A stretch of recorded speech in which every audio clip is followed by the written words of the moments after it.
Buenas tardes, muchas gracias por su participación en esta entrevista en el marco de la investigación doctoral, el pensamiento proyectual como parte del objeto de enseñanza en la práctica proyectual, estrategias para su abordaje en los talleres de proyecto de la carrera de arquitectura en las universidades públicas de Argentina. Para iniciar, les voy a solicitar si pudieran presentarse brevemente. Bueno, buenas tardes. Gracias, Leonardo, por invitarnos.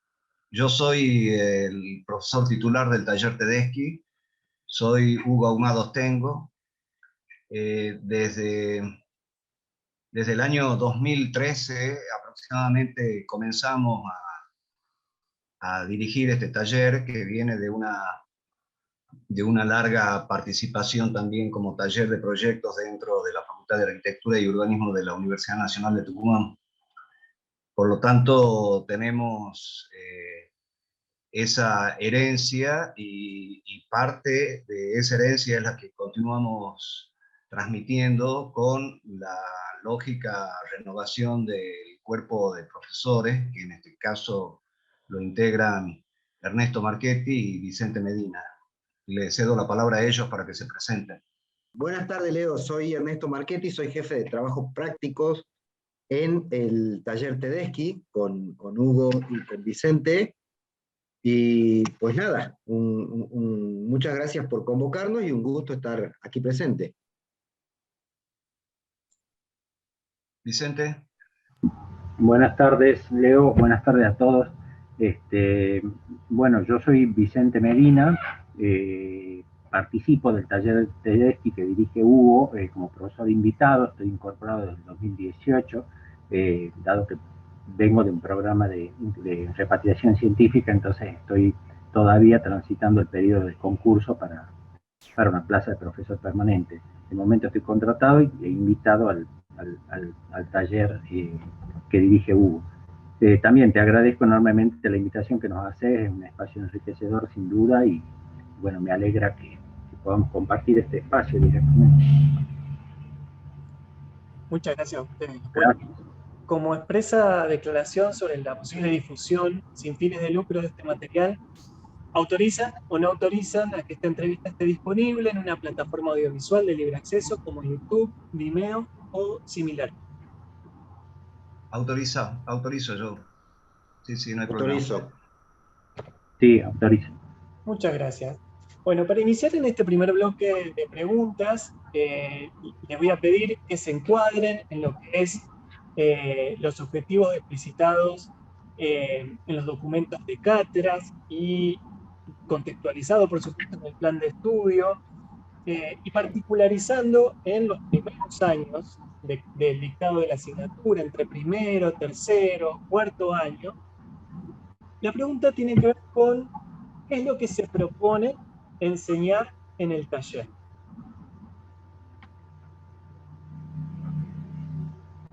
¿Qué es lo que se propone enseñar en el taller? Nosotros tenemos varias preocupaciones al respecto y lo que nos proponemos es un menú de situaciones y de posibilidades que tienen que ver con preocupaciones que surgen de un año a otro, te diría de corto tiempo, y otras que vienen de larga data. Nuestro taller es un taller vertical. Está integrado por aproximadamente 6 o 7 profesores, entre profesores y docentes medios. Por lo tanto, tiene un número muy apropiado para organizarse como cátedra. Y además también tenemos una inscripción aproximadamente de 80 alumnos en cada semestre. Eso varía año a año o semestre a semestre en función de las situaciones de los alumnos y de las inscripciones. Por lo tanto, el taller se organiza de una manera vertical porque concebimos, ya está así establecido en nuestra facultad. Todos los talleres tienen desde primero hasta proyecto final incluido.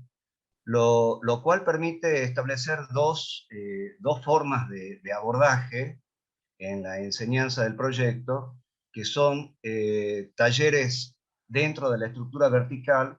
Se constituyen los niveles como talleres horizontales, con temas particulares para cada curso, con ubicaciones distintas y con docentes a cargo.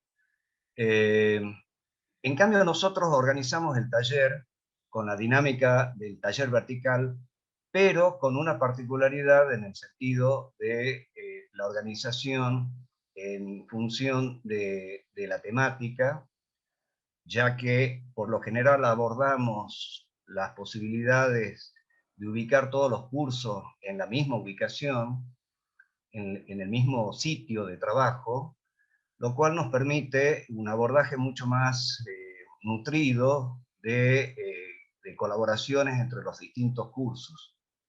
A partir de ahí se ubica nuestra dinámica, nuestra dinámica organizativa, te diría, en cuanto a que los diferentes niveles van desarrollando sus propias temáticas sin la dependencia que muchas veces ocurre en los talleres verticales, sin la dependencia de la resolución a nivel general de una propuesta urbana o una propuesta arquitectónica que muchas veces en los talleres verticales se esperaba que la manifieste quinto año. Nuestra forma de organizar en ese sentido es mucho más libre, mucho más ordenada, ya que a través de una organización, te diría, de una metodología particular que nosotros le llamamos cubos, tiras y cajas, permite organizar en una trama modular que los distintos cursos puedan empezar sus proyectos en una forma particular, en una forma mucho más ordenada, sin la dependencia de quinto año. Eso hace que el taller, al estar organizado también en una temática similar, que por lo general comenzamos el año haciendo una propuesta o trabajando en la temática de vivienda social, en las distintas escalas, en densidades bajas, medias y altas, y en el segundo semestre organizamos el equipamiento comunitario de esas viviendas. Eso nos permite dosificar las temáticas también entre viviendas y servicios y equipamiento comunitario. También otra de las políticas que tenemos dentro del taller es ubicar esas zonas de trabajo en áreas conflictivas de la ciudad, porque creemos que tenemos que tener un pensamiento ligado a la problemática urbana. Por lo tanto, los temas que se desarrollan siempre tienen un alto contenido de la cuestión del proyecto urbano. Y en ese sentido, venimos trabajando ya desde hace un tiempo con la idea de dos conceptos claves que son la regeneración urbana y la rearquitectura, entendiendo que esta nueva postura sobre regeneración urbana implica que los alumnos deben entender de que los proyectos arquitectónicos y urbanos deben necesariamente vincularse a toda una dinámica muy, muy compleja que tiene que ver con las falencias, las carencias y las críticas que le podemos hacer a la ciudad contemporánea. Ahí vienen dos componentes importantes también, que es el manejo de los temas conceptuales de abordaje, que incluso lo toman todos los cursos, tanto los de alumnos de primer año como los alumnos de quinto, que son como una especie de bibliografía común, que son muy interesantes en el sentido de que una está ligada a las cuestiones de la vivienda y del habitar, que es el libro Recintos Urbanos de Germán Samper, un arquitecto colombiano, y el otro está dirigido también a las dinámicas de los sistemas arquitectónicos, que es el libro de Sistemas Arquitectónicos de Josep María Montaner. A partir de esas dos fuentes bibliográficas es que permanentemente vamos armando la relación con las posturas teóricas que siempre todo taller, creo que nuestro taller las tiene que alimentar permanentemente, entendiendo ahora de que el taller obviamente es teórico y práctico.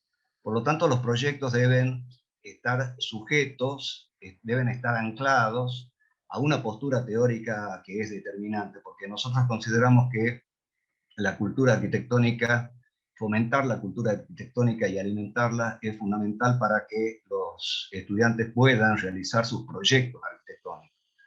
No creemos que es posible el abordaje del aprendizaje, de la enseñanza del proyecto, sin esta base teórica práctica. Por lo tanto, permanentemente estamos generando charlas, discusiones y clases preparadas ya sobre estos temas, y lo hemos ordenado en estos últimos 2 años, lo hemos ordenado a partir de un bagaje que prácticamente son de 30 clases teóricas que ya están colgadas en YouTube sobre diferentes temáticas, tanto para primer año como para los otros cursos. Y en esas clases tienen esa visión, barren todos estos temas que estamos hablando, sobre las complejidades, sobre los problemas urbanos, sobre las cualidades urbanas, sobre los espacios recintos. Obviamente que están enfocadas también a algunas a los cursos intermedios, segundo, tercer año, pero en ese bagaje de clases que hemos podido condensar a partir de nuestras clases en PowerPoint, las hemos grabado y las hemos colgado en un canal que tenemos en YouTube, que es Taller Tedeschi, FAUNT, donde los estudiantes pueden en cualquier momento del dictado de la materia o del cursado del taller pueden consultar esas clases, y nos está facilitando muchísima la tarea del día a día. Luego tenemos también una publicación que hemos podido armar, que la vamos perfeccionando año a año, y que es una publicación que te la enviamos oportunamente, que se llama Propuesta Didáctica del Taller Tedeschi, Rearquitectura y Regeneración Urbana en Área Céntrica de San Miguel de Tucumán, en donde también estamos convencidos de que tenemos que recopilar los trabajos que se hacen en el taller para que los alumnos que ingresan por primera vez encuentren una forma de trabajo, y también puedan ver los trabajos que han hecho sus propios compañeros en años anteriores. Eso les da una idea de cuál es el nivel que ellos tienen que alcanzar, cuál es el nivel que tienen que tener sus proyectos para lograr acreditar.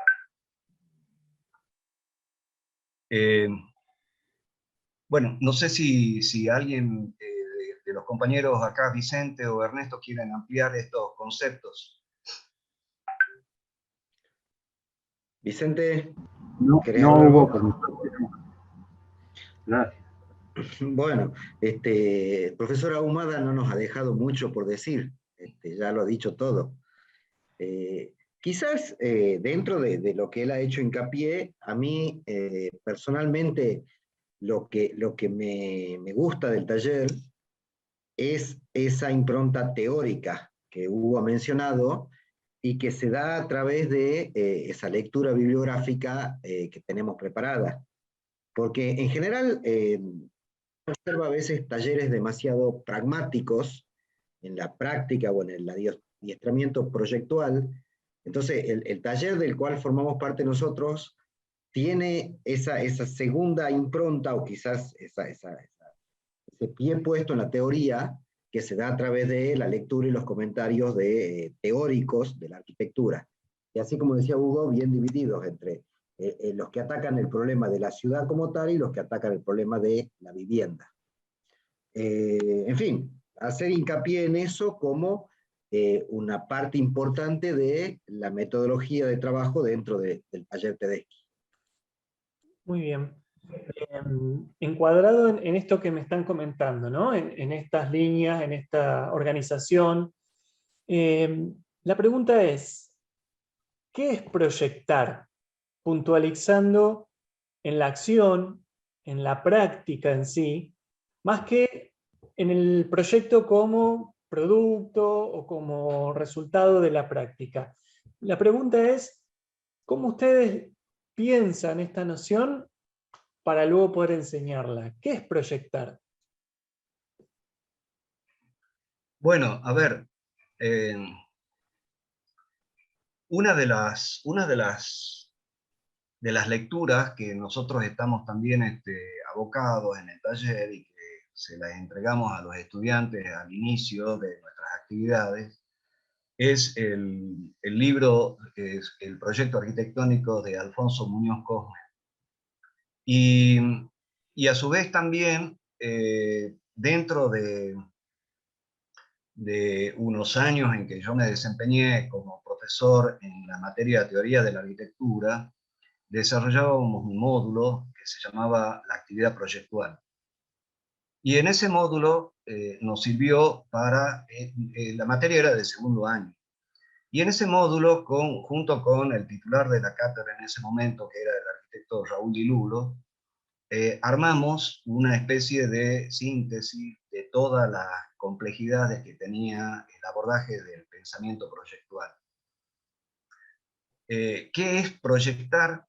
Es una pregunta que tiene múltiples respuestas, es una pregunta sumamente compleja desde el punto de vista arquitectónico, porque también tenemos que distinguir el proyecto como propuesta abierta y el proyecto arquitectónico como un elemento mucho más específico del arquitecto, ¿no? En ese sentido, el qué es proyectar, yo diría de que es obviamente una anticipación,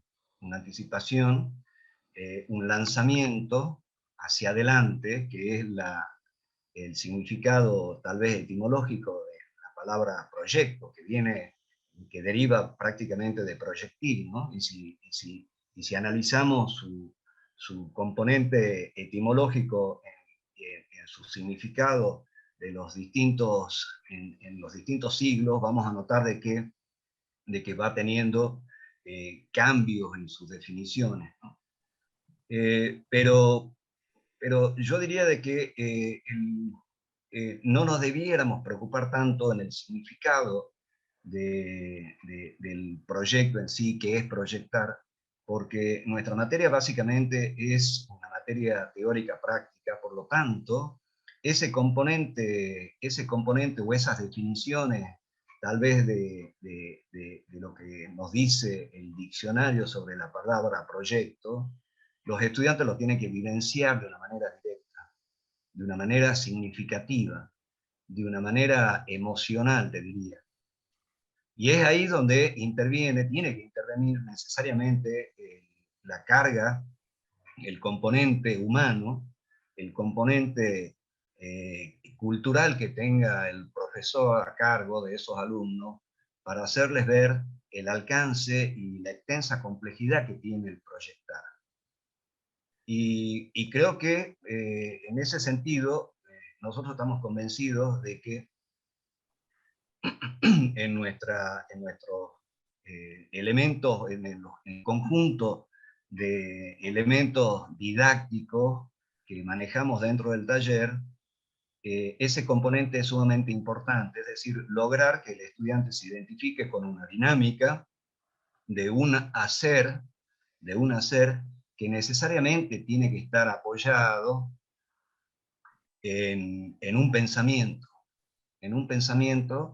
que lo clarifique y que distinga, ¿no?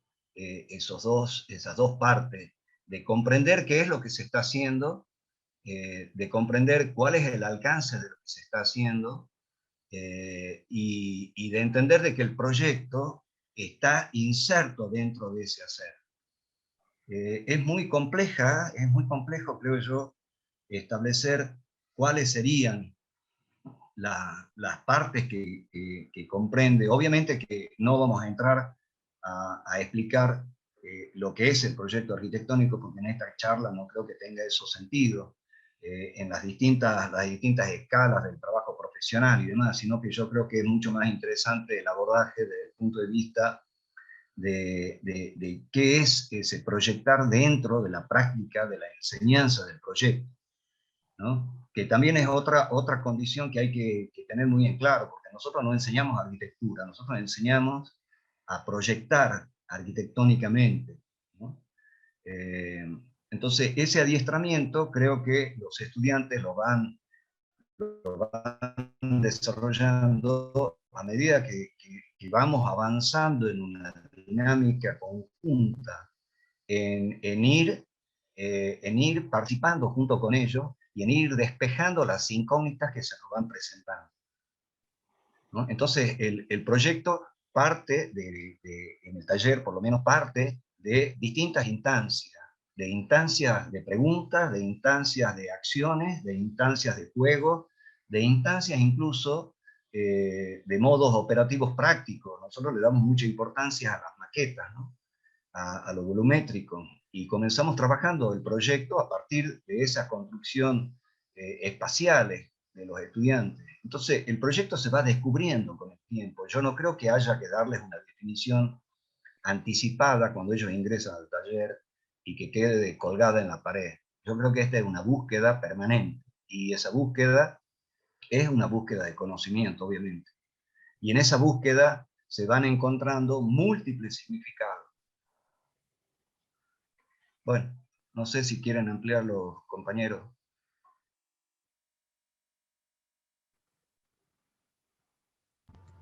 No, yo agregaría una sola cosa, comparto lo que dice Hugo. Sí creo también que la pregunta tuya era qué es proyectar efectivamente, ¿no? En la amplitud del concepto, y me parece que es sin duda que es una propuesta abierta, y conceptualizarlo encierra las posibilidades que trae el proyecto, ¿no? Que lo entiendo como un acontecimiento inesperado al proyecto, ¿no? Y sobre todo porque el hecho creativo es individual y variado, y eso hace que sea que tenga múltiples facetas de abordaje, ¿no? Tanto por parte del docente como por parte del alumno, quien es el que hace el aporte en algunos casos para poder desarrollar ese proyecto, es el que trae la semilla de la creatividad, ¿no?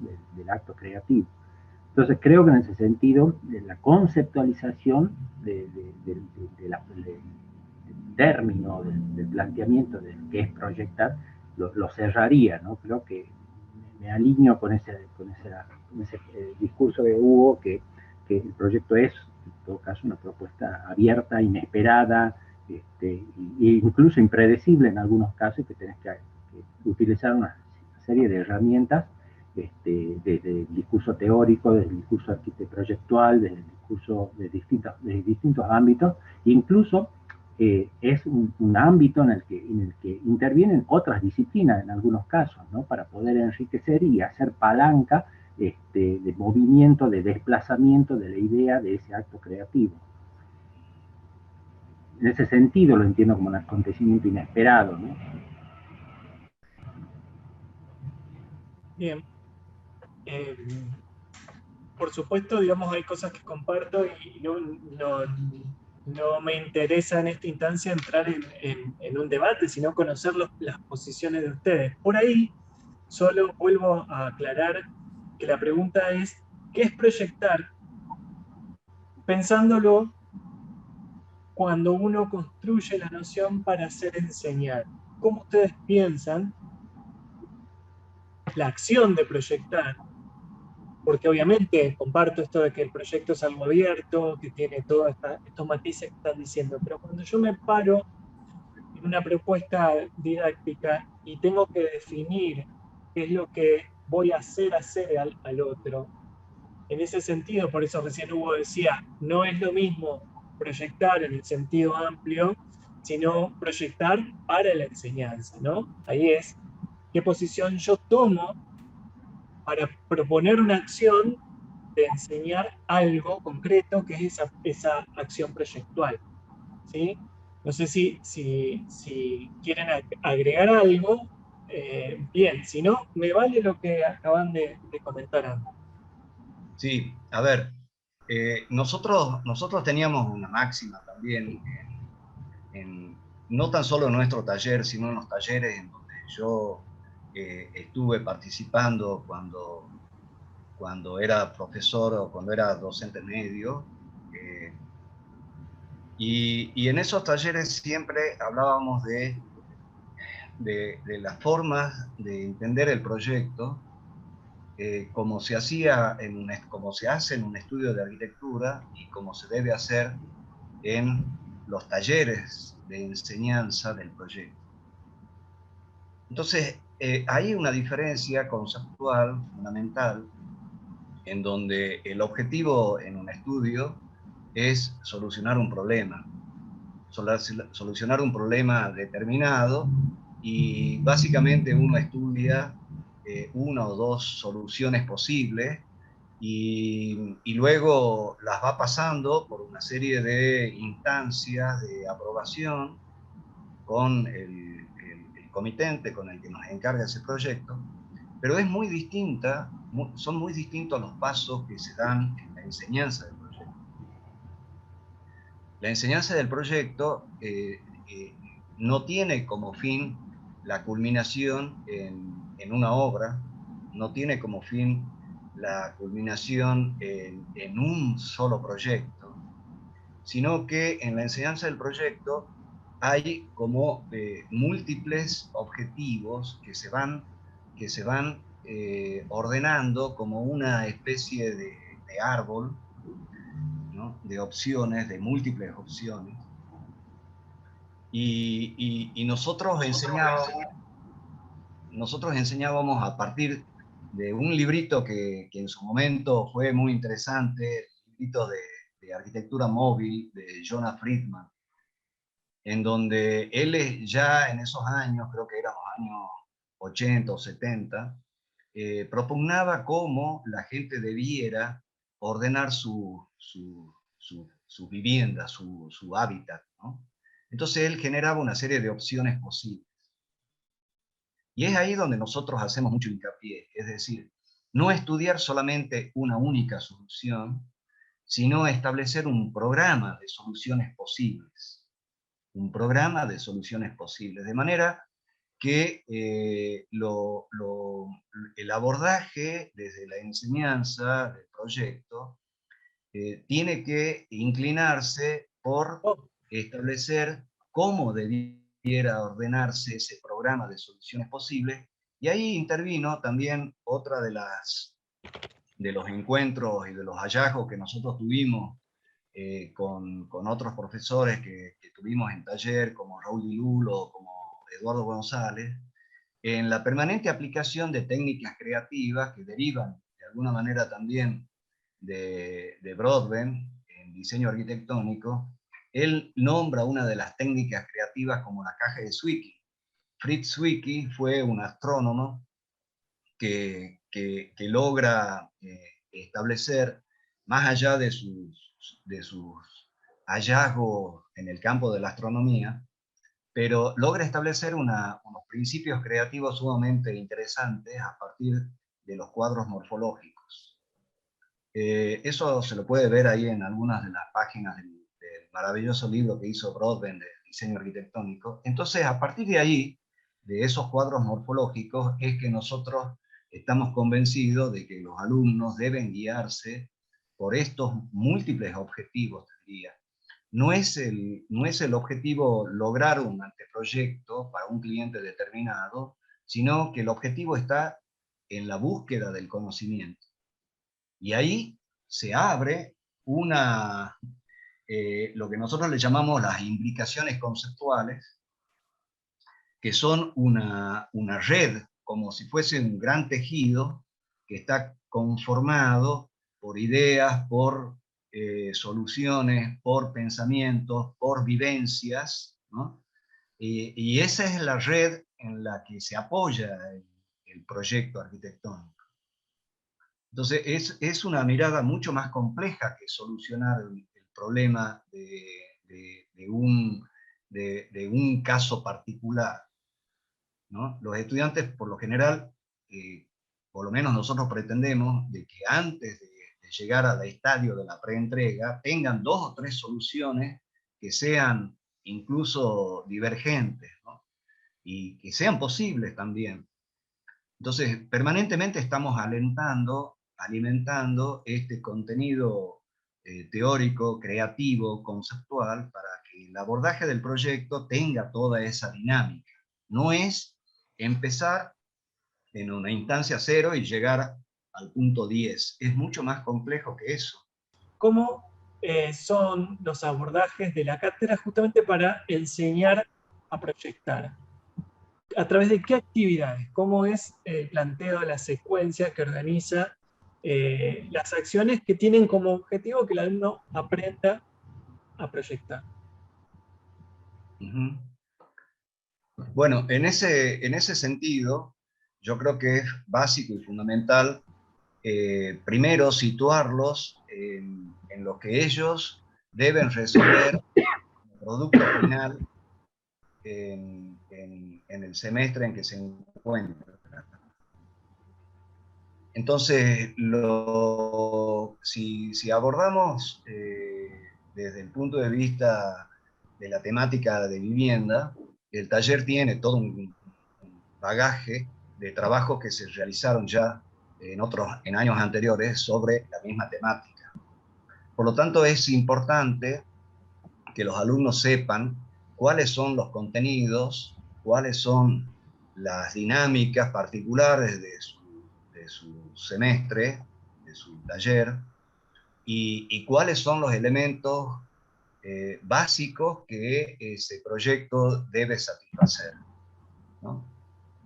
Y ahí nos encontramos también con una serie de cuestiones que en el taller las vamos afinando sobre cuáles serían esos elementos básicos y fundamentales que el alumno debe cumplir para poder acreditar su taller. Pero necesariamente debemos partir de ese producto que hicieron alumnos de años anteriores y que a su vez nosotros los alimentamos con soluciones, ejemplos análogos, similares, de temáticas parecidas, en donde mostramos las cualidades de esos ejemplos análogos, de esos paramodelos, para que puedan establecer el estudio y análisis adecuado y luego poder volcarlos y relacionarlos a su propio proyecto, ¿no? Yo creo que siempre hemos aprendido, desde chiquitos, hemos aprendido a hablar, hemos aprendido a leer, hemos aprendido a comportarnos como seres humanos a partir de la imitación.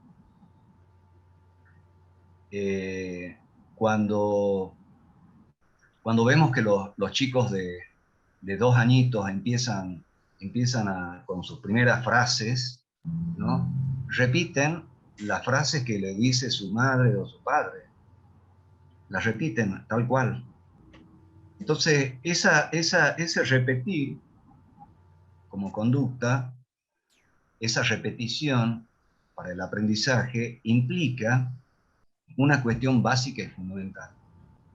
Por eso es que tratamos de que las prácticas del aprendizaje comiencen a partir de la observación, de la repetición y directamente de la copia en una primera instancia, hasta que luego ellos entienden de que a partir de esa copia pueden generar sus propias ideas y sus propias búsquedas, ¿no? Entonces, esas yo diría que son las acciones fundamentales que nosotros tenemos en cuenta para lograr ese primer paso. Tenemos un módulo dentro del taller que se llama módulo MICA, le llamamos nosotros, que es módulo de investigación y cultura arquitectónica. En ese módulo, que por lo general se implementa al comienzo del semestre, es en donde los alumnos tienen, y en base a esa temática, tienen que buscar ejemplos, analizarlos, estudiarlos, de una manera muy ordenada, de una manera muy expeditiva, para poder entender y armar su propio programa. Nosotros no le llamamos programa de necesidades, nosotros le llamamos el programa arquitectónico, porque el programa arquitectónico es mucho más abarcativo que un mero programa de necesidades. Entonces, el armar el propio programa conlleva a que los estudiantes tengan que investigar de una manera mucho más detenida el tema. Ese armado del programa, ese armado de esa investigación que deben hacer para armar un programa arquitectónico, conlleva esa búsqueda de ejemplos similares, conlleva esa búsqueda de interrogarse sobre qué es lo que tienen que proyectar, descubren muchas cosas que incluso nosotros no la veíamos. Es un abordaje mucho más experimental, de investigación, en donde el taller está convencido de que es una forma muy rica en inicio del trabajo, ¿no? Justamente con otro módulo que también ordenamos dentro del taller, que le llamamos el módulo, le llamamos el módulo teórico-conceptual, o módulo de conceptualización arquitectónica, que es la búsqueda del concepto esencial o del concepto más importante que tiene cada uno de los temas que estamos desarrollando. Y ese módulo es una tarea muy corta, que por lo general se hace en dibujos muy rápidos, en dibujos a mano, que también es otro tema que lo estamos dejando de lado en este problema de la enseñanza, ahora por ahora, pero a nosotros nos interesa mucho el abordaje.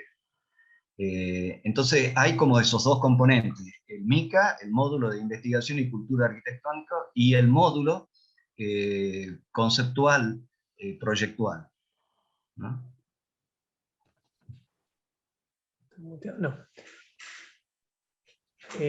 Yo sigo avanzando, si alguno más quiere ampliar, Sí, sí. interrumpe para aprovechar el tiempo sobre todo.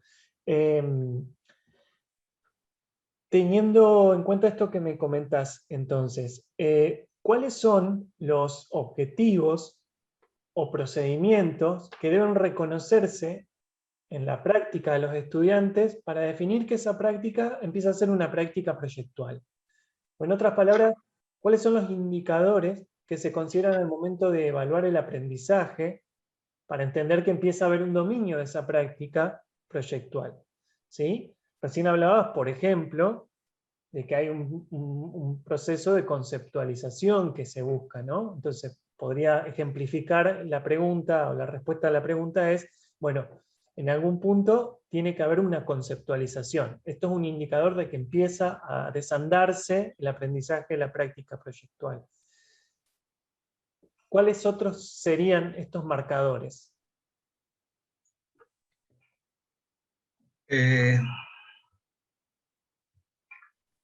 Bueno, esos marcadores, en la dinámica que tiene el taller como ámbito permanentemente de experimentación, creo que en la revisión de los trabajos de los alumnos, nosotros vamos detectando el nivel de evolución, que obviamente tiene una evaluación con respecto a los objetivos que se marcan al inicio del semestre, ¿no? La dinámica que tiene el taller, que es pensar en temáticas que son bianuales, o en localizaciones urbanas que se van cambiando cada 2 años, es muy difícil establecer de una manera ordenada esa constatación entre los objetivos del taller que se manifiestan al comienzo de un semestre con los resultados al final del semestre, ¿no? Obviamente que hay una constatación en el sentido de que los alumnos que logran acreditar cumplen de una manera regular, te diría, los objetivos planteados al comienzo. Pero no tenemos una especie cuadro de constatación ordenada, de crítica a crítica, que vaya estableciendo esa secuencia, porque la dinámica del taller es muy, muy compleja en cuanto, obviamente, con el sistema con el que hemos estado trabajando este año y el año pasado, en pandemia, es muy difícil medir y constatar esa doble condición.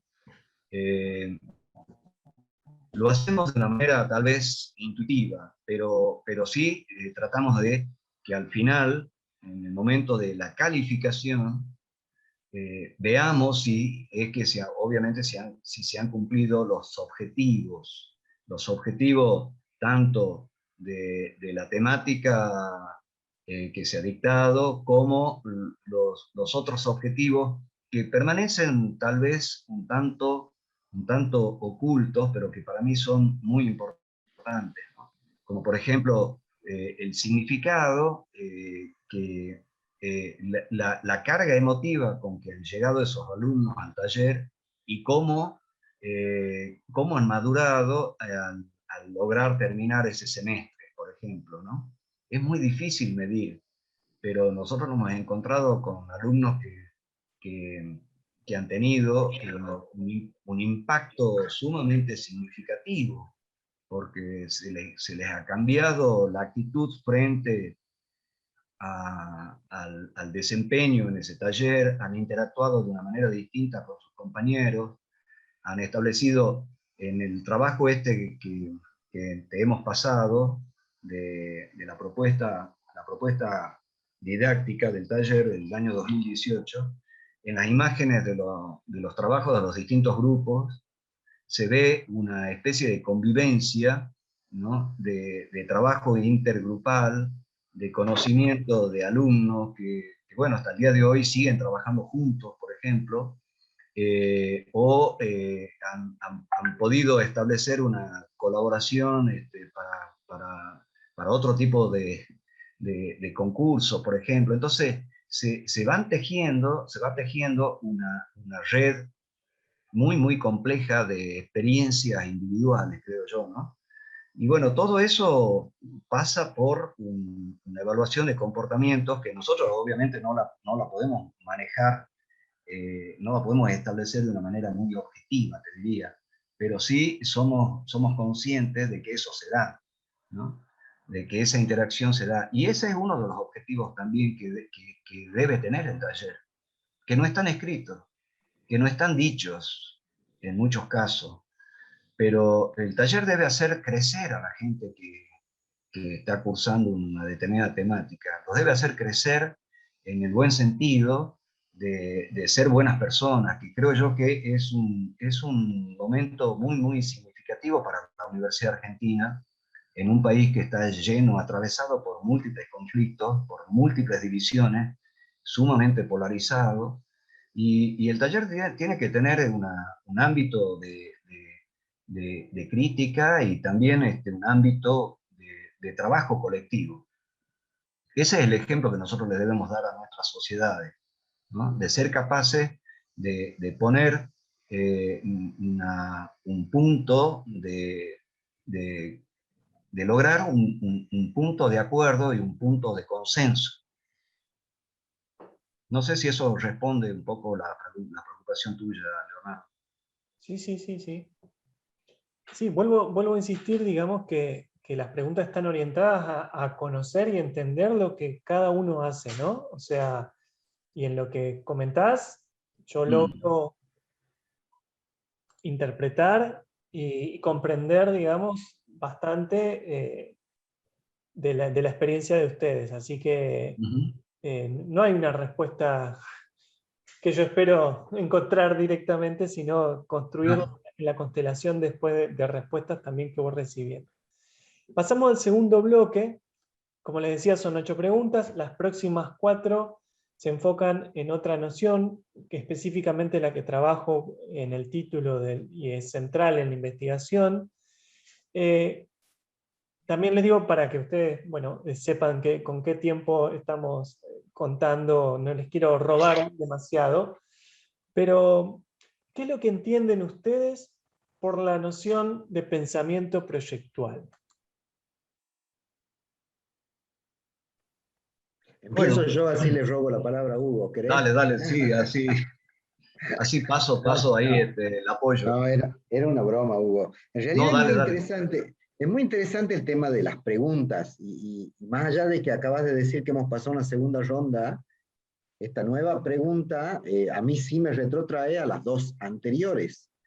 Es decir, el pensamiento Sí, proyectual en una definición muy purista, a lo mejor es caminar desde la ideación en busca de una futura concreción, es decir, idear para concretar. Para mí eso sería un pensamiento proyectual. Pero de nuevo, esa posible respuesta va a estar atravesada por la situación en la cual estemos realizando esa actividad, ya sea de enseñanza, ya sea de estudio, ya sea la disciplina en la que estemos. Por tanto, un pensamiento proyectual es una cosa bastante compleja de responder como definición, porque siempre va a estar matizada del contexto y de la cosmovisión sobre la cual estemos llevando adelante esa tarea. Y en ese sentido yo te diría que esta ideación de la que yo hablaba dentro de la cátedra apunta, como recién lo dijo Hugo en otra respuesta, a la construcción de una serie de herramientas que, si bien es un ejercicio, es decir, que la concreción final es relativa porque estamos dentro de un ejercicio de taller, se apunta a que esa ideación trate de aproximarse en sus soluciones a un ámbito de realidad imaginada, porque el ejercicio no se va a construir, pero sí se va a realizar dentro del taller. Esa sería mi respuesta a tu pregunta. Bárbaro. ¿Alguno quiere ampliar? Nosotros tenemos una clase sobre pensamiento proyectual que por lo general está guiada a los alumnos de primero y de segundo año. Y en esa clase establecemos básicamente el camino que todos conocemos, que recorre esa idea, ¿no es así? Esa idea de lo que es el proyecto.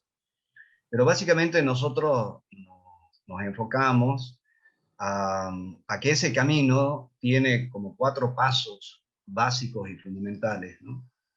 Esos los puedes ver después en la clase respectiva sobre la actividad proyectual, que creo que está dentro del lote de las clases a primer año.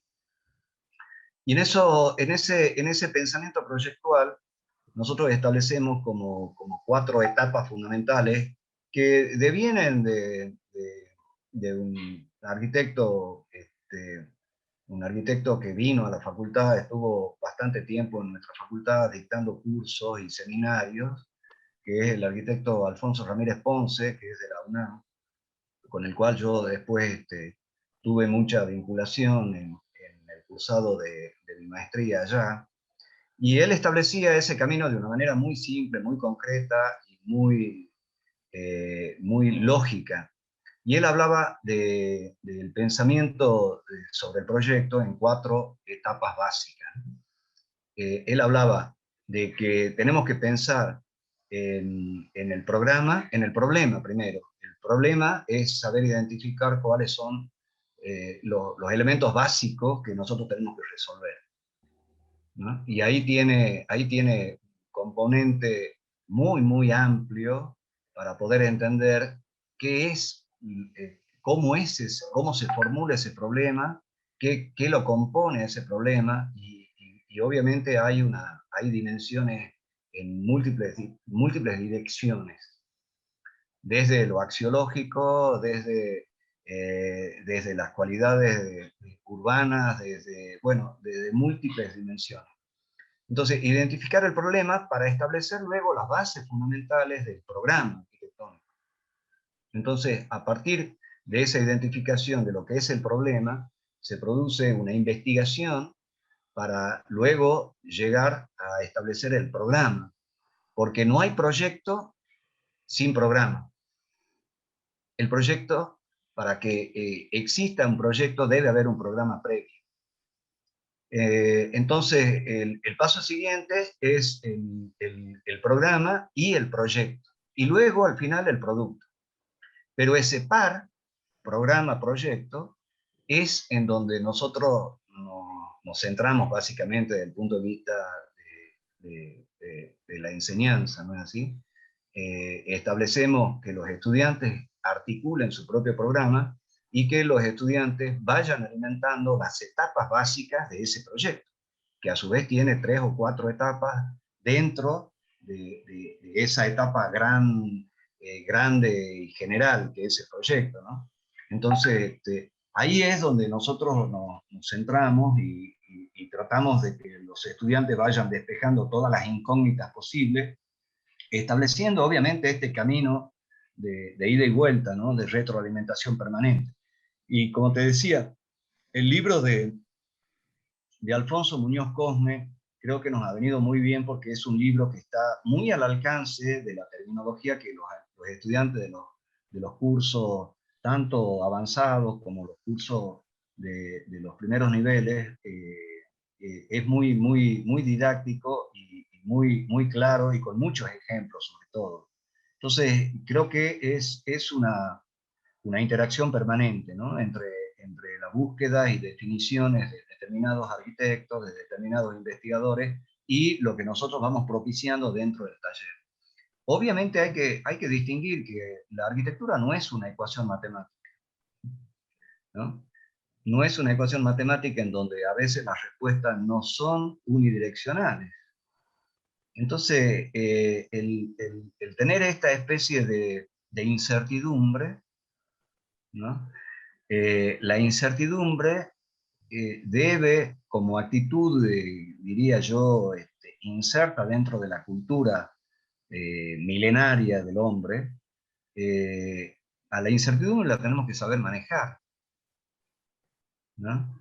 Y la mejor manera de saberla manejar es estar preparado para hacer las cosas bien, ¿no? Entonces, recurrir a esa incertidumbre y que los estudiantes la tienen al inicio, de que no saben qué es lo que tienen que hacer, bueno, ahí es donde uno tiene que apelar a las instancias de la enseñanza significativa, ¿no? Para darle una respuesta lógica, ordenada y tratar de suavizar esa incertidumbre. Bueno, es muy dinámico todo esto, pero pasemos ya a la otra si querés. Perfecto. Esta pregunta puede parecer un poco extraña, pero ¿consideren que es posible entonces enseñar a pensar proyectualmente? Totalmente. Sí, claro. A ver, nosotros tenemos también, si lo ves en alguna de las clases, hay una imagen muy elocuente que nosotros usamos mucho, que es sobre la película 2001, Odisea del Espacio. Y esa es un impacto emocional el que tuvimos cuando Carlos Prieto, un viejo profesor de nuestra Facultad de Arquitectura, él hablaba de esa película, ¿no? Y hablaba de esa película relatando un episodio cuando la tribu esa de monos hombres se pelean por un territorio, y los que estaban ahí en ese territorio los expulsan a los que querían invadirlo, y cuando los que huyen ante la rabia y el sometimiento, ¿no? Que habían sido castigados, uno levanta un hueso, ¿no? Y lo golpea una osamenta, y ese hueso empieza, esa parte es alucinante, empieza a girar en el aire y se transforma en una nave espacial.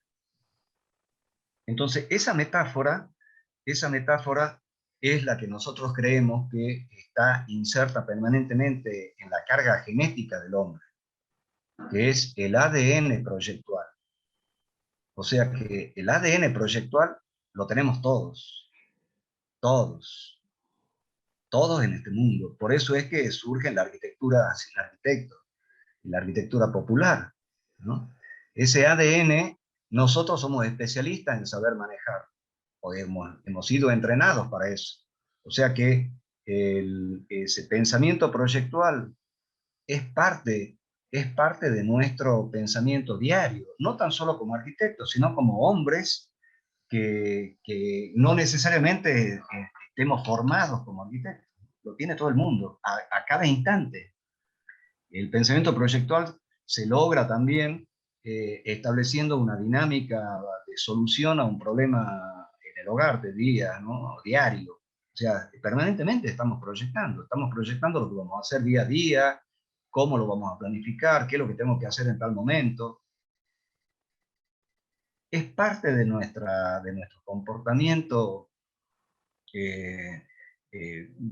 comportamiento, como personas, ¿no?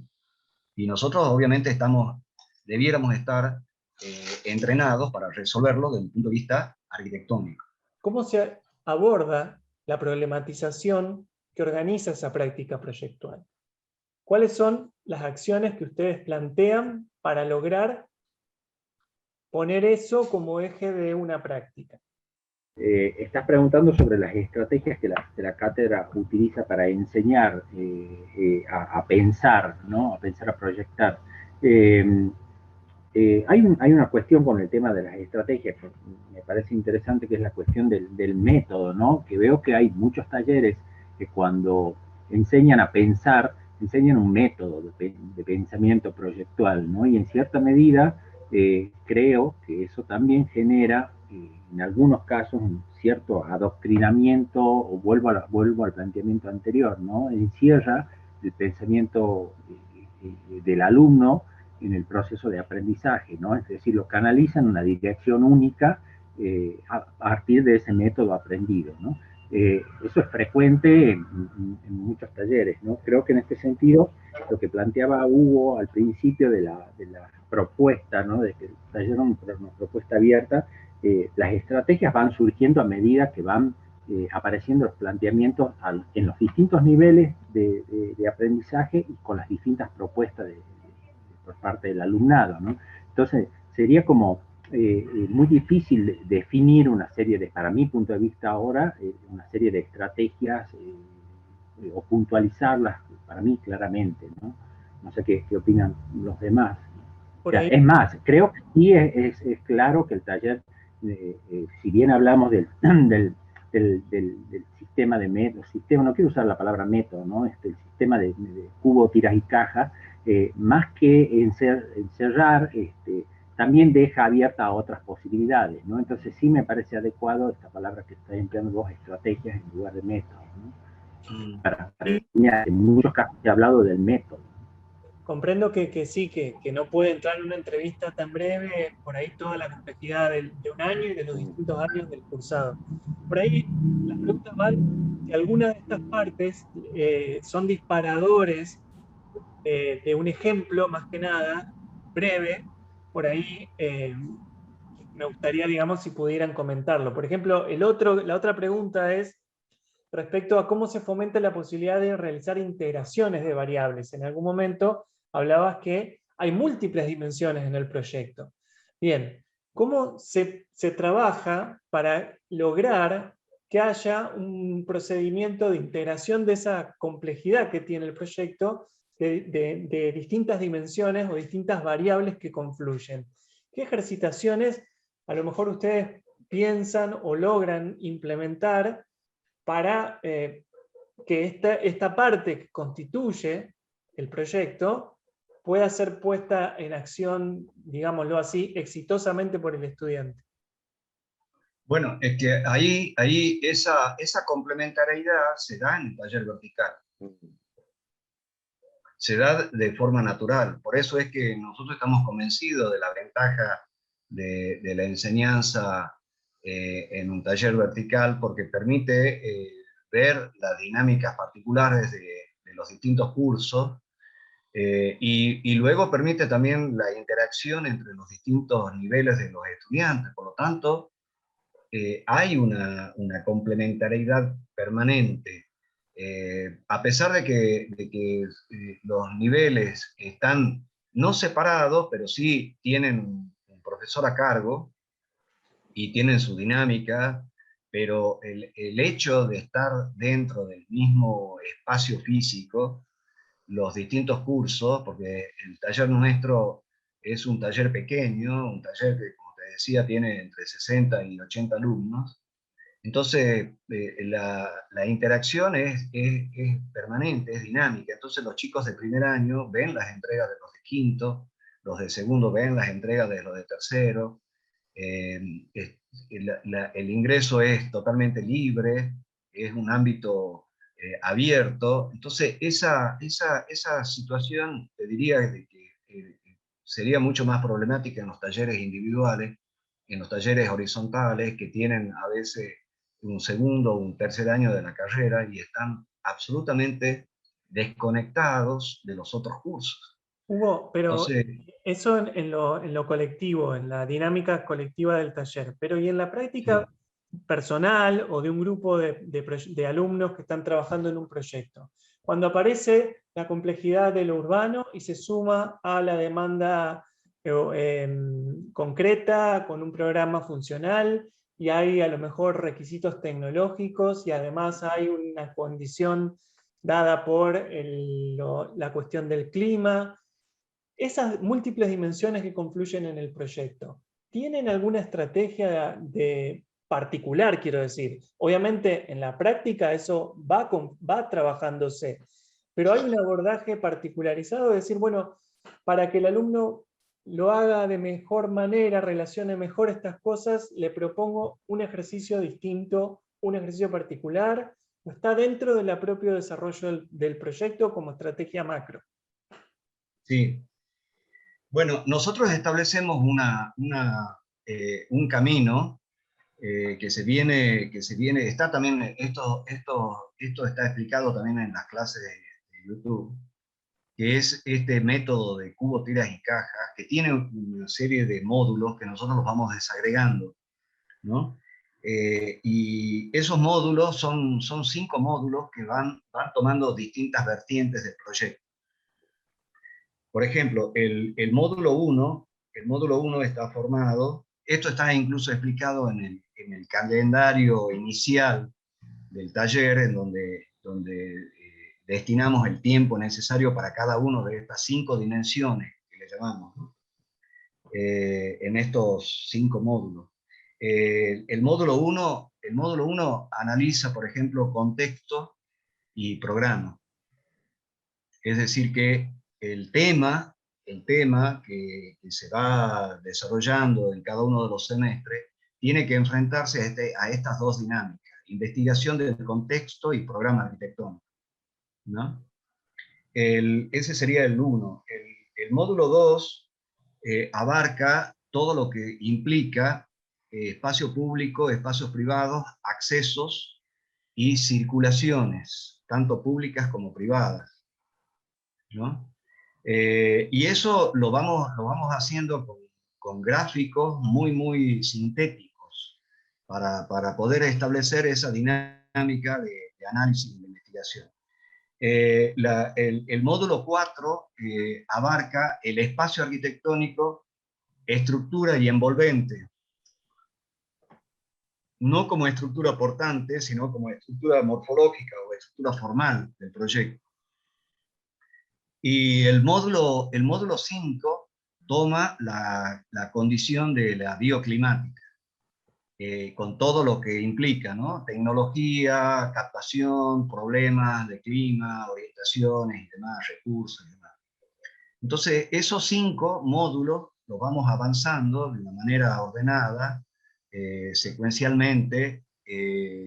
Cada módulo abarca aproximadamente una semana intensiva de trabajo, y los alumnos llegan, te diría, recorriendo esos 5 módulos en 5 o 6 semanas, en donde ahí tenemos una primera evaluación, ¿no? Antes de llegar a las instancias finales del proyecto. Entonces vamos avanzando el hecho de tomar el módulo 4, por ejemplo, de espacio, de estructura y envolvente, no quiere decir que el contexto y el sitio hayan sido dejados de lado, sino que se van retroalimentando permanentemente.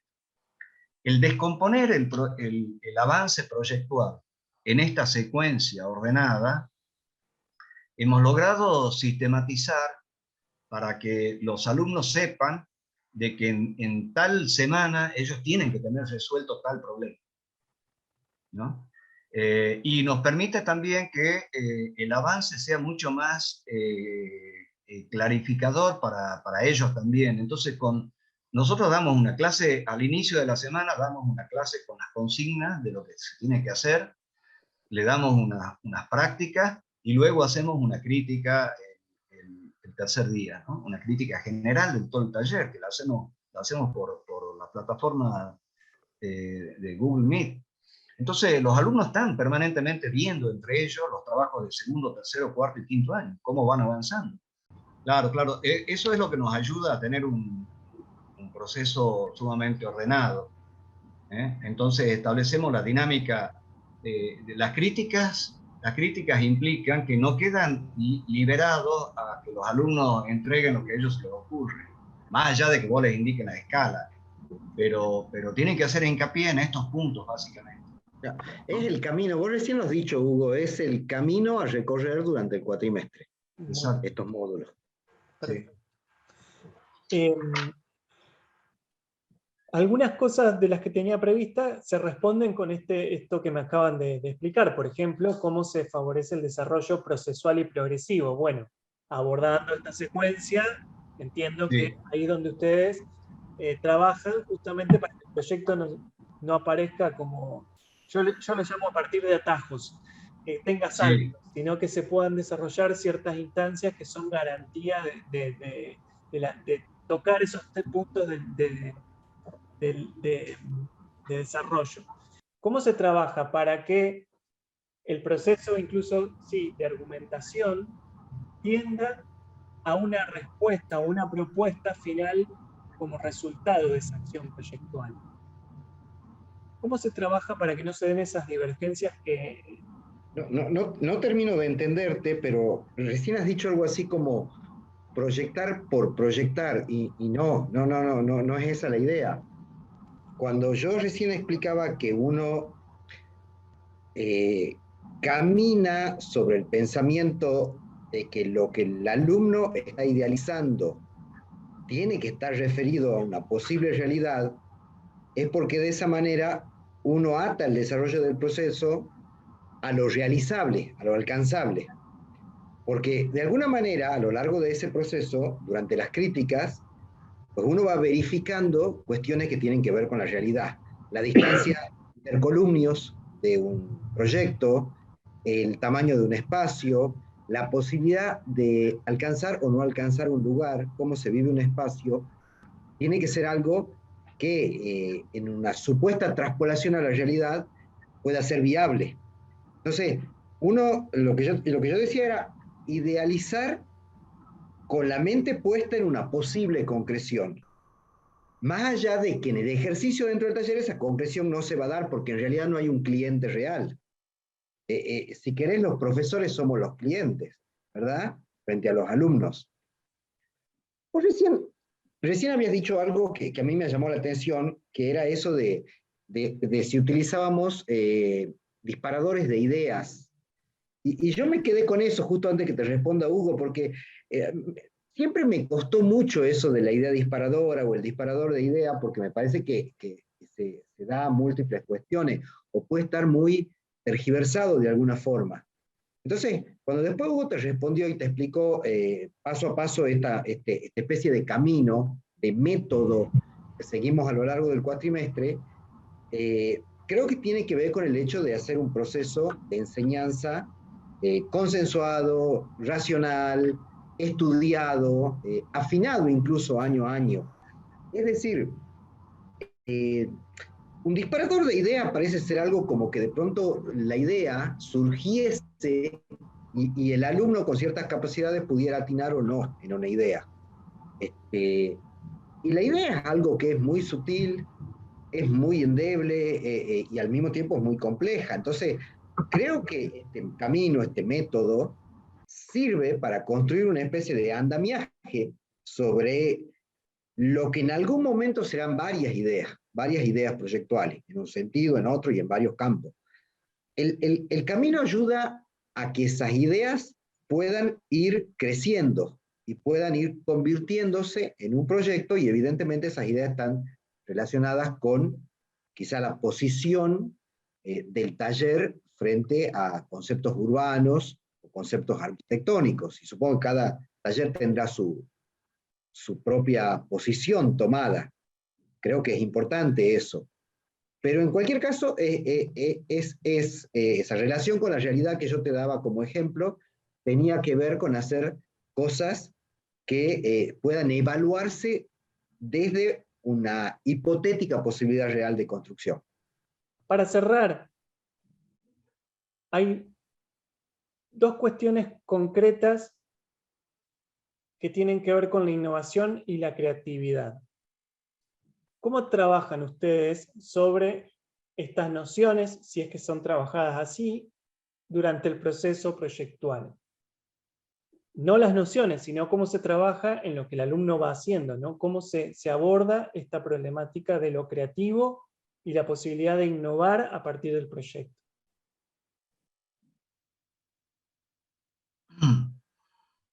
Bueno, eso es, creo que no tenemos una política establecida y ordenada en cuanto a las cuestiones estas de planteos innovadores. Por ahí hay una dosis de alentar, y nosotros lo tenemos a eso también establecido en nuestras clases, en generar las posibilidades de crear estas soluciones innovadoras, ¿no? Que las soluciones de los estudiantes no se aten solamente a la reproducción de modelos establecidos, ¿no? Como soluciones ya arquetípicas, sino a tratar de innovar situaciones, de innovar soluciones que no sean tan comunes, ¿no? Y eso es bastante complejo, porque eso pasa por una dinámica también de aprendizaje del alumno, y claro, en ese aprendizaje se tienen que atar a modelos conocidos y consagrados. Es como que hay un miedo, una actitud medio reticente a la innovación, ¿no? No, mejor tomemos esta solución que es de Fonavi, que es un bloque de 3 pisos y que tiene tal disposición funcional, no salgamos de eso, ¿no?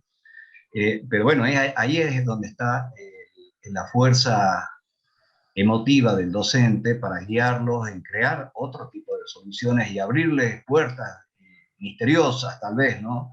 Abrirles puertas no tan conocidas y lanzarse a un camino totalmente diferente.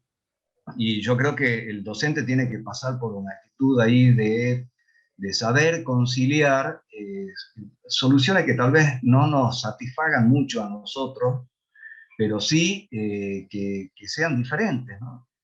Entonces, nosotros le pusimos, por ejemplo, unos ejercicios al comienzo del semestre, en esta etapa, en esos módulos que te comentaba antes, de ejercicios rápidos, para que ellos tengan la capacidad de ver. Les dimos viviendas de un concurso que se hizo acá, un concurso nacional de anteproyectos para viviendas en Lomas de Tafí. Entonces le dábamos los perfiles de las viviendas premiadas, y ellos tenían que organizar la vivienda dentro. Les dábamos el perfil, la geometría de la vivienda, el lote, y por dónde se accedía, y ellos tenían que hacer la distribución adentro. Entonces ahí se encontraban que, una vez que vieron los proyectos premiados, se encontraban con que eran soluciones totalmente diferentes y mucho más innovadoras de lo que ellos habían planteado, ¿no? Entonces, ahí ese encuentro y ese desencuentro de un ejercicio rápido de proyecto yo creo que favorece esa actitud de innovar, ¿no? Pero no es fácil. En el taller no tenemos soluciones así repetidas, ¿no? En cuanto a proyectos innovadores así todos los semestres y que la gran mayoría está innovando, ¿no? Por lo general son proyectos que tienden a tener una faceta así de proyectos regulares, ¿no? De proyectos, diríamos, típicas soluciones consagradas ya. Lo que me salté un módulo de la respuesta anterior, ahí te mandé yo un archivito JPG con el calendario, donde están los módulos de estos que hablábamos al comienzo. Me olvidé del módulo 1 y 2 es contexto, sitio y programa, y el módulo 2 es idea, concepto y geometría, ¿no?